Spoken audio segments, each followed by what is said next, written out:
SY BCom corporate accounting unit 1 accounting standard. इस presentation में मैं doctor Shakib Ahmad, assistant professor in commerce, MGV arts commerce and science college Malegaon city, आपको welcome करता हूं।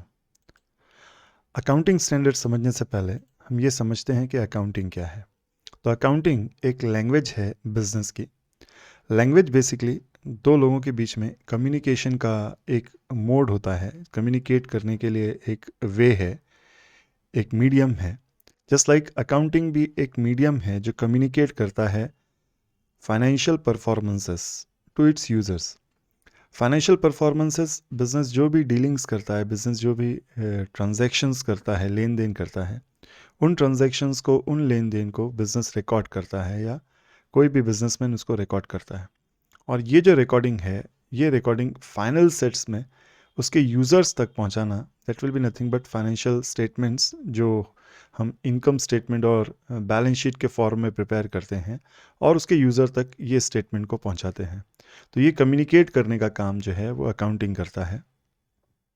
जो भी इसकी इंटरेस्टेड पार्टीज़ है फाइनेंशियल स्टेटमेंट की, जैसे बैंक्स हो गए, गवर्नमेंट सिक्योर गवर्नमेंट्स हो गई है, फाइनेंशियल इंस्टीट्यूशंस हो गए हैं, क्रेडिटर्स हो गए हैं, वर्कर्स हो गए हैं, तो जो भी इस बिज़नेस में इंटरेस्टेड पार्टीज़ है, शेयर होल्डर्स हो गए हैं, तो ये जो पार्टीज़ हैं ये इनका इंटरेस्ट होता है इस बिज़नेस में और ये जानना चाहते हैं इस बिज़नेस की एक्टिविटीज़ को, और ये फाइनेंशियल स्टेटमेंट्स इन एक्टिविटीज़ को रिप्रेजेंट करता है, कम्युनिकेट करता है। ये जो रिजल्ट्स है, ये रिजल्ट जो कम्युनिकेट करता है फाइनेंशियल स्टेटमेंट, ये ट्रू एंड फेयर होने चाहिए। तो ट्रू एंड फेयर रिजल्ट्स जो है वो कम्युनिकेट होने चाहिए। मीन्स बिजनेस की एक्चुअल पोजीशन, बिजनेस की राइट पोजीशन जो है वो उस तक कम्युनिकेट होनी चाहिए, उनके यूज़र्स तक वो कम्युनिकेट होनी चाहिए। बुक्स ऑफ अकाउंट्स रिकॉर्ड करने के अपने खुद के कुछ कॉम्प्लिकेटेड रूल्स एंड सेट्स हैं। तो उन रूल्स के बाइंडिंग्स में, उन रूल्स को फॉलो करते हुए हम बुक्स ऑफ अकाउंट्स मेंटेन करते हैं, रिकॉर्ड करते हैं। और ये जो रिकॉर्डिंग सिस्टम डेवलप हुआ है, ये जो रिकॉर्डिंग सिस्टम चल रहा है, ये थ्रू नंबर ऑफ़ ईयर्स ये डेवलप हुआ है। जैसे जैसे चेंजेस आते हैं बिज़नेस की कंडीशंस में, जैसे जैसे चेंजेस आते जाते हैं, रिकॉर्डिंग सिस्टम में भी चेंजेस आते हैं। बहुत सारे नए ट्रांजैक्शंस उसमें ऐड होते हैं और उन ट्रांजैक्शंस को रिकॉर्ड करने का काम ये बिज़नेस, ये जो है अकाउंटिंग करता है। नाउ अकाउंटिंग स्टैंडर्ड क्या है? तो अकाउंटिंग स्टैंडर्ड की डेफिनेशन अगर हम देखते हैं तो ये selected set of accounting policies हैं। तो accounting standards are nothing but selected set of accounting policies. बहुत सारी पॉलिसीज़, बहुत सारे ऐसे क्राइटेरियाज, बहुत सारी ऐसी चीज़ें जो बिज़नेस टू बिज़नेस डिफ़र करती है, बिज़नेस टू बिज़नेस फॉलोइंग में अलग अलग हो जाता है। तो वहाँ पर एक प्रॉपर सेट देना, वहाँ पर एक प्रॉपर पॉलिसी फ्रेम करना, एक proper way of recording decide करना, दैट इज़ नथिंग बट ये अकाउंटिंग स्टैंडर्ड करता है। नाम ही बता रहा है अकाउंटिंग स्टैंडर्ड। अकाउंटिंग के स्टैंडर्ड्स हैं, fix way of recording decide करना है। ये एक तरह के प्रिंसिपल्स हैं, मेथड्स हैं जो सेवरल अल्टरनेटिव्स के लिए अवेलेबल है। इसके लिए एक सिंपल सी एग्जांपल अगर मैं आपको दूँ तो वैल्यूएशन ऑफ स्टॉक जो है, वैल्यूएशन ऑफ स्टॉक हम जब वैल्यू करते हैं at the end of the year, हम जब क्लोजिंग स्टॉक को वैल्यू करते हैं, तो स्टॉक वैल्यूएशन के ऐसे बहुत सारे मेथड्स हैं। अलग अलग तरह से हम स्टॉक को वैल्यू करते हैं। जो माल हमारे पास पहले आया पहले बिका, इस तरह से, या जो माल बाद में आया पहले बिका, इस तरह से, जिसको लीफो फीफो, इस तरह के मेथड्स, ऐसे वैरायटी ऑफ मेथड्स है। इसी तरह से डेप्रीसिएशन में भी हम वैरायटी ऑफ मेथड्स से डेप्रीसिएशन चार्ज करते हैं। आप जो डेप्रीसिएशन जानते हो, जो मेथड्स आपको पता है, ओरिजिनल कॉस्ट और रिटर्न डाउन वैल्यू मेथड है। But there are number of methods of depreciation, charging depreciation. अब अगर इन मेथड्स में अलग अलग बिजनेसमैन, अलग अलग अल्टरनेटिव्स उसके पास अवेलेबल है, अलग अलग मेथड्स उसके पास अवेलेबल है, तो डिसाइड करना कौन सा मेथड उसके लिए सूटेबल है, that is nothing but accounting policies. ये अकाउंटिंग पॉलिसीज़ है। और ये जो अकाउंटिंग स्टैंडर्ड है, ये स्टैंडर्ड मेनली फॉलो करने के लिए, ये स्टैंडर्ड मेनली बताता है कि किस मेथड के लिए आपके लिए कौन सा मेथड ज़्यादा सूटेबल है और कौन सा मेथड आप अडॉप्ट कर रहे हो। और जो भी मेथड आप अडॉप्ट कर रहे हैं, यू हैव टू डिस्क्लोज, वो आपको बताना है कि आपने इस मेथड से अकाउंटिंग की हुई है। क्यों? तो आगे भी यहाँ पर उसका भी एक्सप्लेनेशन आएगा कि क्यों वो रिप्रेजेंट करना, क्यों बताना। तो accounting standard confirms the applicable laws, custom, usage and business environment. So variety of ways, variety of things है। जैसे बहुत सारे लॉज है, बहुत सारे एक्ट्स है, जैसे इनकम टैक्स एक्ट है, कंपनीज एक्ट है। तो ये लॉज, ये एक्ट जो है, ये अकाउंटिंग पर बहुत सारे रिस्ट्रिक्शंस डालता है। अकाउंटिंग करने के लिए ये वेज बताता है, तरीके बताता है। फिर बहुत सारे कस्टम्स है, लोकल मार्केट में चलने वाली बहुत सारी चीज़ें होती है जो हर जगह नहीं फॉलो की जाती। तो इस तरह के लोकल कस्टम्स जो होते हैं वो अकाउंटिंग पर इफ़ेक्ट करते हैं। अलग अलग तरह के यूसेजेस जो है, रिकॉर्डिंग सिस्टम्स जो है, वो अकाउंटिंग पर अफेक्ट करते हैं। बिजनेस इन्वायरमेंट्स, अलग अलग तरह के, अलग अलग कंट्रीज़ में अलग अलग जोग्राफिकल एरियाज़ के बेस पर ये इन्वायरमेंट चेंज होते हैं। तो बिज़नेस इन्वायरमेंट्स जो है वो बिज़नेस पर अफेक्ट करते हैं। तो बहुत सारे फैक्टर्स हैं जो एक बिज़नेस को चलाने में काम करते हैं, और उनके बेस पर वहाँ की जो ट्रेडिशंस है, वहाँ का जो रिकॉर्डिंग सिस्टम है वो डिफ़र होता है, वहाँ का जो रिकॉर्डिंग सिस्टम है वो अलग होता है। दैट्स वाई एक कॉमन सेट देना, एक स्टैंडर्ड फॉर्म करना, स्टैंडर्ड वर्ड ही है कि भाई एक कॉमन सेट देना, एक कॉमन स्टैंडर्ड फॉलो करना। क्यों वो फॉलो करना, जो आगे चलकर अभी यहाँ पर हम क्लियर करेंगे कि क्यों उस एक स्टैंडर्ड की ज़रूरत क्या है। So there is no universal acceptable set of standards. अभी मैंने आपको बताया कि भाई यहाँ पर अलग अलग मेथड्स ऑफ डेप्रिसिएशन है। अब इन अलग अलग मेथड्स ऑफ डेप्रिसिएशन में कोई रिटन डाउन फॉलो करता है, कोई ओरिजिनल कॉस्ट फॉलो करता है। तो इस तरह के अलग अलग मेथड्स हो सकते हैं, और यूनिवर्सली एक कॉमन मेथड ही चले ऐसा नहीं है। तो ये जो एक बहुत बड़ा इशू है कि भाई अलग अलग जगह अलग अलग मेथड्स, अलग अलग यूसेज, कस्टम्स, ट्रेडिशंस, इन्वायरमेंट्स, जिसकी वजह से ये अलग अलग तरह का अकाउंटिंग रिकॉर्ड होता है। तो इन रिकॉर्ड्स को एक स्टैंडर्डाइज किया जाए, इन रिकॉर्ड को एक स्टैंडर्ड फॉर्म में लाया जाए, ये मेनली अकाउंटिंग स्टैंडर्ड का पर्पज़ है। अकाउंटिंग स्टैंडर्ड क्या है? तो ये गाइडलाइन है issued by accounting body of the country, that is ICAI, institute of chartered accountant of India.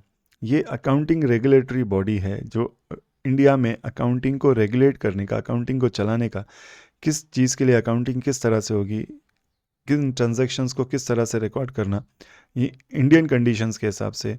तो ये institute of chartered accountant of India through its members, वो जो चार्टर्ड अकाउंटेंट्स हैं उन मेंबर्स के थ्रू ये अकाउंटिंग वर्क को regulate करने का, चलाने का काम करती है। That follows for preparation and presentation of financial statement. तो ये जो स्टैंडर्ड है ये एक तरह की गाइडलाइंस है, बेसिकली रूल्स है, सेट ऑफ रूल्स है, पॉलिसीज़ है, गाइडलाइंस है अकाउंटेंट्स के लिए कि भाई इन कंडीशंस में किस तरह की अकाउंटिंग की जाए, किस ट्रांजैक्शन को किस तरह से record. Regular day to day transactions की बात नहीं है, लेकिन हम कुछ स्पेशल ट्रांजैक्शंस, कुछ ऐसी बातें जहाँ पर डिफरेंस ऑफ ओपिनियन हो सकता है, जहाँ पर अलग दो मेथड्स फॉलो हो सकते हैं, उन मेथड्स के लिए किस तरह से ये अकाउंटिंग रिकॉर्ड किया जाएगा, ये मेनली यहाँ पर हमको अकाउंटिंग स्टैंडर्ड्स में हम स्टडी करते हैं। ये इसका सबसे मेन फंक्शन है, ये इसका सबसे मेन ऑब्जेक्टिव है कि अकाउंटिंग स्टैंडर्ड की ज़रूरत क्या है, to harmonize different accounting policies and practices in use. Equalize करना, हार्मोनाइज करना, इक्वलाइज करना, एक जैसा बनाना डिफरेंट अकाउंटिंग पॉलिसीज़ को। अलग अलग तरह की अकाउंटिंग पॉलिसीज़, जैसे भी कोई रिटन डाउन फॉलो कर रहा है, कोई ओरिजिनल कॉस्ट फॉलो कर रहा है, तो यहाँ पर एक कॉमन सेट देना कि भाई कौन सा मेथड आप फॉलो कर सकते हो, क्या आपके लिए सूटेबल है, और अगर आप वो फॉलो कर रहे हो तो फिर आपको वो बताना है कि हमने ये फॉलो किया हुआ है। तो till date 32 accounting standards already published हैं इंडिया में, और डिफरेंट डिफरेंट ट्रांजैक्शंस में वो अकाउंटिंग स्टैंडर्ड होते हैं। ऐसा नहीं है कि एक बार बन जाने के बाद, अकाउंटिंग स्टैंडर्ड फॉर्म हो जाने के बाद वो स्टैंडर्ड कांस्टेंट रहता है। अगर इंस्टीट्यूट को लगता है, अगर ASB को लगता है, अकाउंटिंग स्टैंडर्ड बोर्ड को अगर लगता है कि इनमें चेंजेस की ज़रूरत है, चेंजेस नीडेड है, तो फिर ASB ये करता है कि भाई उन स्टैंडर्ड्स को चेंज करता है, उनमें जो भी न्यू रिसेंट चेंजेस है जैसे उसमें चेंज करता है। जैसे अकाउंटिंग स्टैंडर्ड 10 जो था वो पहले फिक्स्ड एसेट था, अब property plant and equipment PPE उसको कहते हैं, जो हमारे सिलेबस में भी वो कवर किया गया है। तो इस तरह से चेंजेस भी उसमें आते हैं। तो टोटल टिल डेट इंडिया में 32 अकाउंटिंग स्टैंडर्ड ऑलरेडी पब्लिश्ड है। अब अगर ऑब्जेक्टिव्स के बारे में बात की जाए कि अकाउंटिंग स्टैंडर्ड की नीड क्या है, what is the objectives of accounting standard, to minimize the diverse accounting policies and practices. तो यहाँ पर अलग अलग वेज में जो अकाउंटिंग रिकॉर्ड हो रहा है, उन अकाउंटिंग रिकॉर्ड को, different ways of accounting record को मिनिमाइज करना, कम करना। जहाँ पर लगता है कि भाई दो सिमिलर लोग similar kind of thing follow कर सकते हैं, तो उनको similar kind of thing follow करवाना, ये मेनली अकाउंटिंग स्टैंडर्ड का मेन पर्पस है। Better understanding of financial statement, जो फाइनेंशियल स्टेटमेंट्स हमने यहाँ पर रिकॉर्ड किए हुए हैं, जो स्टेटमेंट्स हमने बनाए हुए हैं, फाइनल अकाउंट्स जो है वो क्लियरली अंडरस्टैंड हो। यहाँ पर अभी मैंने आपको बताया कि डिस्क्लोज करना है। आपने क्लोजिंग स्टॉक तो रिकॉर्ड कर लिया फाइनल अकाउंट्स में, बैलेंस शीट में एक इफेक्ट दे दिया, final trading and profit and loss में एक इफेक्ट दे दिया, लेकिन ये जो वैल्यू आपने किया स्टॉक को, किस तरह से वैल्यू किया, तो आप यहाँ पर अब क्या करते हैं कि भाई एक नोट्स टू अकाउंट्स कर फाइनल स्टेटमेंट्स के साथ एक नोट्स टू अकाउंट्स कर एक और स्टेटमेंट ऐड करते हैं, और उस स्टेटमेंट के थ्रू यहाँ पर अब उसमें लिखते हैं, उसमें बताते हैं कि भाई हमने कौन सी मेथड्स फॉलो किए, कौन से अकाउंटिंग पॉलिसीज़ को हमने फॉलो किया हुआ है। ये रीडर के लिए ज़्यादा इजी हो जाता है कि भाई ये जो वैल्यू है इस मेथड से वैल्यू किया गया है, ये जो क्लोजिंग स्टॉक है इस मेथड से वैल्यू किया गया है। Meaningful comparison of financial statement, now very important. जो दो चीज़ें एक तो अकाउंटिंग स्टैंडर्ड करता है मेनली, एक तो अकाउंटिंग स्टैंडर्ड डिफरेंट पॉलिसीज़ को एक पॉलिसी में कन्वर्ट करता है, मीन्स डाइवर्सिफिकेशन को हार्मोनाइज करने का काम करता है। अलग अलग तरह से जो अकाउंटिंग मेंटेनेंस होता है उसको इक्वलाइज करने का काम जो है वो ये स्टैंडर्ड करता है, एक चीज़। दूसरा जो है ये कंपेरेबल बनाता है फाइनेंशियल स्टेटमेंट्स को। सो फाइनेंशियल स्टेटमेंट्स कंपेरेबल बनते हैं इस सिस्टम से। तो यहाँ पर फाइनेंशियल स्टेटमेंट्स को कंपेरेबल बनाना मीन्स एक का बिजनेस स्टेटमेंट दूसरे स्टेटमेंट से कंपेयर कर सकते हैं।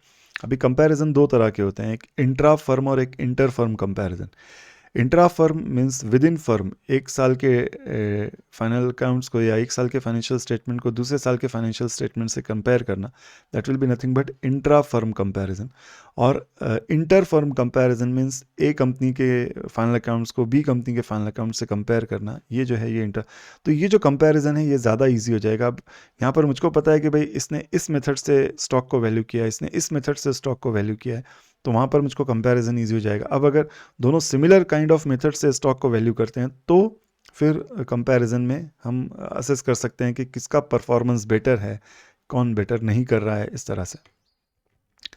Enhancing reliability of financial statement, तो फाइनेंशियल स्टेटमेंट्स अभी कैसा है कि ओनरशिप और कंट्रोल जो है, मैनेजमेंट जो है, ये मेनली सेपरेट होता है। शेयर होल्डर्स जो होते हैं वो डे टू डे वर्किंग को नहीं देखते, लेकिन ये जो फाइनल स्टेटमेंट्स उन तक पहुंचते हैं, फाइनेंशियल अकाउंट्स उन तक जाता है, तो ये फाइनल अकाउंट्स, ये फाइनेंशियल स्टेटमेंट्स ही मेनली उनके लिए इंपॉर्टेंट होता है कि वो इससे कंपेयर कर सके कि बिज़नेस कैसा चल रहा है, कंपनी क्या कर रही है, साल भर कंपनी ने क्या किया। तो ये जो कंपैरिजन है, ये कंपैरिजन बहुत इजीली यहाँ पर इससे हम कर सकते हैं। तो फाइनेंशियल स्टेटमेंट्स की रिलायबिलिटी, उस पर भरोसा जो है वो इम्प्रूव कर सकते हैं, इन्हांस कर सकते हैं थ्रू दिस। तो ये अकाउंटिंग स्टैंडर्ड के मेनली मैंने आपको बताया, एक बैकग्राउंड मैंने अकाउंटिंग स्टैंडर्ड का बनाया। अब जो अकाउंटिंग स्टैंडर्ड्स हमको स्टडी करने हैं उसमें यहाँ पर 4 अकाउंटिंग स्टैंडर्ड्स हमारे सिलेबस में हैं। AS5, that is Accounting Standard 5, Net Profit or Loss for the period, Prior Period Items and Changes in Accounting Policy, ये Accounting Standard 5 है। Accounting Standard 10, Property, Plant and Equipment, PPE जिसको कहते हैं। Accounting Standard 14 जो है वो Accounting for Amalgamation है, और Accounting Standard 21 जो है Consolidated Financial Statement है। ये जो accounting for amalgamation and consolidated financial statement है, सेकंड टर्म के हमारे चैप्टर्स भी है ये, तो वहाँ पर हम ये एज ए चैप्टर भी स्टडी करेंगे। बट इसका जो बेस है, मेनली हमको इसके कॉन्सेप्ट समझने हैं कि ये अकाउंटिंग स्टैंडर्ड मेनली किस में डील करता है, क्या बताना चाहता है, किस चीज़ को ये इक्वलाइज करने की बात करता है, किस चीज़ को ये हार्मोनाइज करने की बात करता है, और डिफरेंट अकाउंटिंग पॉलिसीज़ में वो कौन सी चीज़ें हैं जो हमको रिकॉर्ड करते वक्त ध्यान रखनी है। तो ये अकाउंटिंग स्टैंडर्ड का मैंने एक सिंपल सा इंट्रोडक्शन दिया कि अकाउंटिंग स्टैंडर्ड क्या है, किस तरह से ये रिकॉर्ड होगा। अब अगले लेक्चर में मैं एक एक स्टैंडर्ड लूँगा और वो डील करूँगा। आई होप आज का ये जो लेक्चर था आपको क्लियरली अंडरस्टैंड हुआ होगा। Thanks for watching.